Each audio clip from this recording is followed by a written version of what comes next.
अस्सलाम वालेकुम। कैसे हैं सब व्यूवर्स? उम्मीद है कि सब खैरियत से होंगे। यहाँ पे हम बनाने लगे हैं रोगनी। आज होममेड रोगनी बना रहे हैं। 2 कप मैंने मैदा लिया है। इसमें हम डालेंगे हाफ़ टी स्पून नमक, 1 टेबलस्पून हम इसमें डालेंगे ईस्ट, 2 टेबलस्पून हमने इसमें डालनी है चीनी। ये ऑप्शनल है, डालना चाहें तो डालें वरना स्किप भी कर सकते हैं। हाफ़ टी स्पून यहाँ पे मैंने लिया है बेकिंग पाउडर। और इन तमाम चीज़ों को हम पहले अच्छे से मिक्स कर लेंगे। मिक्स करने के बाद हमने लिया है नीम गर्म पानी। इससे हम डो अपनी गूंद लेंगे। थोड़ा थोड़ा पानी डाल के हमने डो को गूंदना है, क्योंकि अगर एक साथ हम डाल देंगे तो हमारी डो सॉफ्ट हो सकती है या उसका मतलब लिक्विड बन सकता है। तो इसलिए हम बहुत एहतियात से थोड़ा थोड़ा पानी डाल के पहले डो गूंद लेंगे। तो आप चाहें तो हाथ का भी इस्तेमाल कर सकते हैं। मैंने यहाँ चम्मच से डो को गूंदा है, बाद में हाथ का इस्तेमाल किया है। तो डो गूंद ली है मैंने। अब इसमें हम डालेंगे 1 टेबलस्पून बटर है, ये मेल्टेड बटर है। आप चाहें तो यहाँ पे ऑयल भी यूज़ कर सकते हैं, चाहें तो जो नॉर्मल घी होता है वो भी यूज़ कर सकते हैं। इसको हम इसके किनारों पे भी लगा देंगे, क्योंकि जब डो राइस होती है तो वो साइडों पे भी लग जाती है। तो इसको हम कवर कर देंगे 30 to 45 मिनट्स के लिए। हमारी डो राइस हो चुकी है। इसको जस्ट 30 to 45 मिनट्स लगे हैं इसको राइस होने में।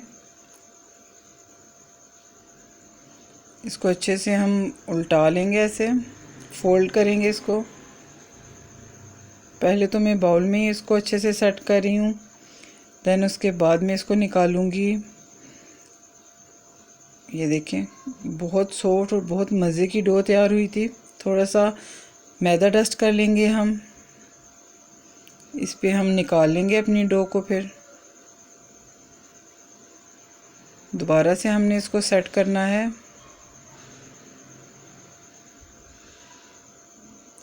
मेरे पास अभी एक हाथ ही यूज़ कर रही हूँ मैं, क्योंकि मैंने एक हाथ में मोबाइल पकड़ा हुआ है, तो इसलिए दोनों हैंड यूज़ नहीं कर सकती हूँ। तो हम इसके अपने 4 पेड़े बना लेंगे, तकरीबन 4 ही बनेंगे इसके। ऐसे ज़्यादा हम चाहें तो छोटे भी बना सकते हैं, लेकिन मैंने थोड़े बड़े साइज़ के बनाए हैं। अभी 10 मिनट्स के लिए हम इनको दोबारा राइस होने के लिए छोड़ देंगे। ये देखिए माशाल्लाह जी, कितने राइस हो चुकी है हमारी डो। पेड़े बहुत मज़े के बन गए हैं। तो यहाँ पे हमने लिया है ट्रे। इसको हम ग्रीस कर लेंगे अच्छे से, पहले ऑयल से। ये मैं कुकिंग रेंज में बना रही हूँ, ओवन में। तो अगर आप चाहें तो इसको पतीले में भी बना सकते हैं। मैं पतीले में भी बना के आपको दिखाऊंगी, लेकिन आज सिर्फ कुकिंग रेंज में बना रही हूँ। दोबारा से हमने इस पर बटर पेपर सेट कर देना है अपना। और ये भी ऑप्शनल है, अगर आपके पास अवेलेबल है तो ठीक है, अगर नहीं तो आप मैदा भी डस्ट कर सकते हैं। ये हमने दूध लिया है, ये हम इसको रोगनी के ऊपर लगाएंगे दूध को। इसको हल्के हाथ से हमने बेल लेना है, गोल सी रोटी बेल लेनी है। तो यहाँ पे मेरे हस्बैंड मेरी हेल्प कर रहे हैं। इन्होंने पहले दूध लगाया है रोगनी पे। अब हाथों की मदद से हम इसको शेप दे देंगे रोगनी जैसी। ये किनारों पे भी इसके हम कर लेंगे।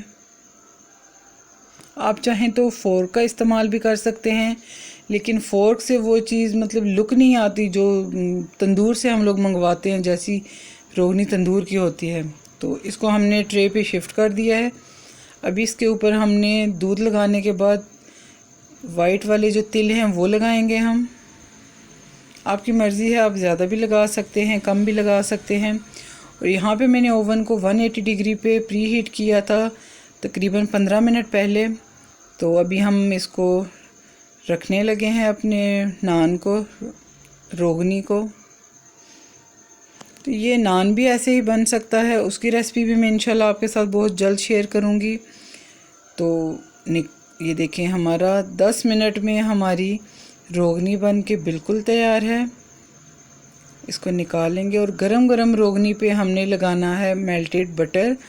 यहाँ पे भी आप चाहें तो ऑयल भी लगा सकते हैं, अगर ना चाहें तो कुछ भी ना लगाएं, वैसे भी आप इसको खा सकते हैं। बहुत ही मज़ेदार सी रोगनी हमारी बन के तैयार हो गई है। तो अभी हम इसको नाश्ते में यूज़ करेंगे, खाएंगे बहुत मज़े से। आप भी इंशाल्लाह अपनी दुआओं में याद रखिएगा